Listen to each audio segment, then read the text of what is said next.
Hello, good morning, good afternoon, good evening sa inyong lahat. This is Miling po. You are tuned into Miling's TV. Tayo po ay busy today. Tayo po yung mag-share. Yan po ang ating i-share sa ating likod. So let's bolt in po. Ayan po ang ating i-share na gulay at tayo po yung magigisa. At the same time, gagamit lang po tayo ng oyster sauce sa ating gulay. So, let's bolt in. Ayan, Kamiling Stevie Fan. Tayo po ay ano na ng ating induction cooker. So, lagyan na po natin ng ating oil. At tayo po ay magigisa na. Painitin lang po natin. Hintayin. So, mainit na po ang ating kaldero. Kaldero po ang ating ginamit at induction cooker. So, try po natin iunang ating ko. Tubalsik po. So, kailangan ingat-ingat din. Ayan. Hindi po maano yung aksidente sa kitchen. So, try lang po natin haluin. At mainit na po siya.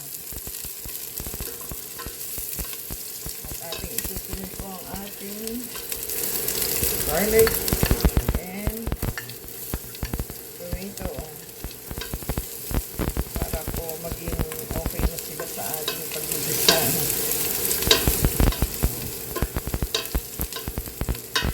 Ayan, galing na po isunod ang ating tomato.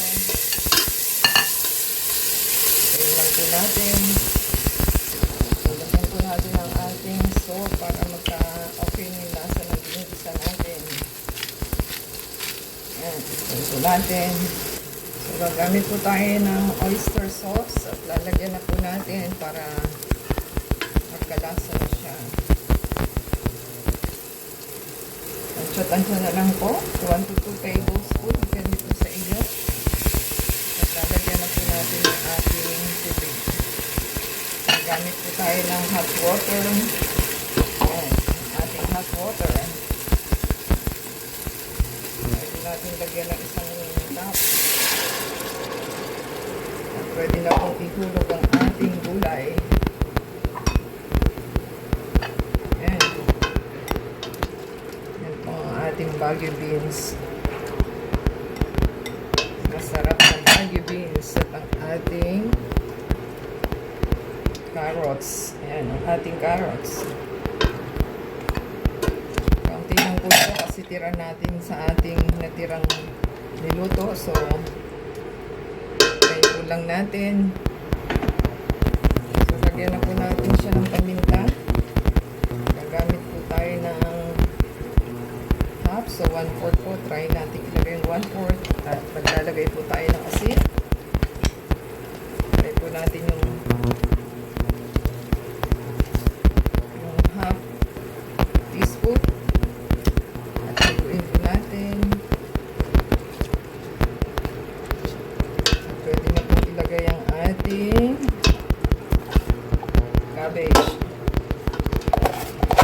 Ating pong haluin para po makita natin kung kulang pa sa tubig o hindi kasi magtutubig pa po ito. Haluin lang po natin. Hindi rin kasi maganda kung maraming sabaw. So, hintayin lang po natin. Nagtutubig po yan. So, ating pong i-check ang ating niluluto at kung okay na po siya. Kasi saglit lang naman pong gulay. So, hintayin po natin at hindi pa rin. So, mga 5 minutes po. At basahan na po natin kung kulang sa timpla. Yan, okay na po yan. Hintayin lang po natin maluto. Yan mga Kamiling Stevie Fan.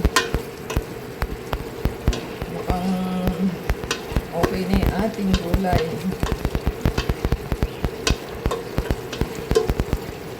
Okay na lang po natin at malapit na po siya.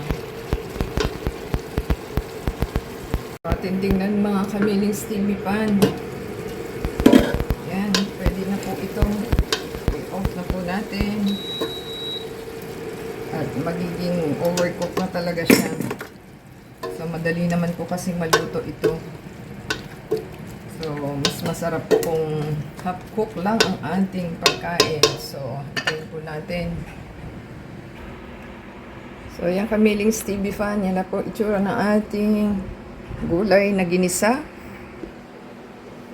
So, yan po ang ating nilutong gulay.